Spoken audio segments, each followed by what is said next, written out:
भारतीय न्याय संहिता 2023 बीएनएस की धारा 46 से 55 तक के प्रावधानों का उद्देश्य अपराधों में दुष्प्रेरण, अबेटमेंट और उससे संबंधित दायित्वों को स्पष्ट करना है।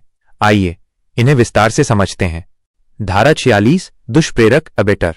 ये धारा बताती है कि कोई व्यक्ति अपराध में दुष्प्रेरक माना जाएगा यदि वह अपराध करने के लिए प्रेरित करता है, अपराध करने में सहायता करता है, अपराध करने की साजिश करता है।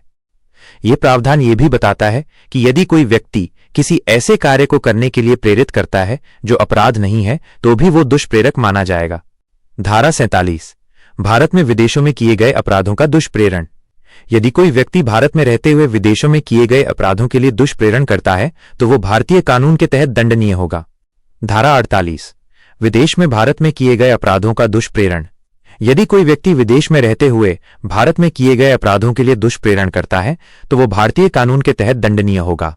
धारा 49 दुष्प्रेरण का दंड। ये धारा बताती है कि यदि दुष्प्रेरित व्यक्ति अपराध करता है तो दुष्प्रेरक को उसी अपराध के लिए वही दंड मिलेगा जो दुष्प्रेरित व्यक्ति को मिलता है। धारा 50 दुष्प्रेरण का दंड। जब दुष्प्रेरित व्यक्ति का इरादा अलग हो। यदि दुष्प्रेरित व्यक्ति उस कार्य को करता है लेकिन उसका इरादा दुष्प्रेरक से अलग होता है तो दुष्प्रेरक को उसी अपराध के लिए दंडित किया जाएगा जैसा कि दुष्प्रेरित व्यक्ति के इरादे के अनुसार होता है। धारा 51 दुष्प्रेरणकर्ता की जिम्मेदारी। जब एक कार्य को प्रेरित किया गया और दूसरा कार्य किया गया। यदि कोई व्यक्ति किसी विशेष कार्य को करने के लिए प्रेरित करता है लेकिन वह कार्य न करके कोई अन्य कार्य करता है तो दुष्प्रेरक को उसी दंड का सामना करना पड़ेगा जैसा कि उस अन्य कार्य के लिए निर्धारित है। धारा 52 दुष्प्रेरणकर्ता की जिम्मेदारी। जब प्रेरित कार्य और किया गया कार्य दोनों अलग अलग हों। यदि कोई व्यक्ति किसी विशेष कार्य को करने के लिए प्रेरित करता है और वो कार्य न करके कोई अन्य कार्य करता है तो दुष्प्रेरक को दोनों कार्यों के लिए दंडित किया जा सकता है। धारा 53 दुष्प्रेरणकर्ता की जिम्मेदारी। जब प्रेरित कार्य से भिन्न प्रभाव उत्पन्न हो। यदि कोई व्यक्ति किसी विशेष कार्य को करने के लिए प्रेरित करता है और उस कार्य के परिणाम स्वरूप कोई अन्य प्रभाव उत्पन्न होता है तो दुष्प्रेरक को उस प्रभाव के लिए भी दंडित किया जा सकता है।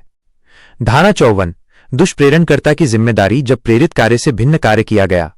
यदि कोई व्यक्ति किसी विशेष कार्य को करने के लिए प्रेरित करता है और वो कार्य न करके कोई अन्य कार्य करता है तो दुष्प्रेरक को उस अन्य कार्य के लिए भी दंडित किया जा सकता है। धारा 55 दुष्प्रेरणकर्ता की जिम्मेदारी। जब प्रेरित कार्य से भिन्न कार्य किया गया और वो कार्य दंडनीय हो। यदि कोई व्यक्ति किसी विशेष कार्य को करने के लिए प्रेरित करता है और वो कार्य न करके कोई अन्य कार्य करता है और वो अन्य कार्य दंडनीय है तो दुष्प्रेरक को उस दंडनीय कार्य के लिए भी दंडित किया जा सकता है। अगर जानकारी अच्छी लगी हो तो कृपया YouTube चैनल भ्रष्टाचार मुक्त भारत को सब्सक्राइब करें।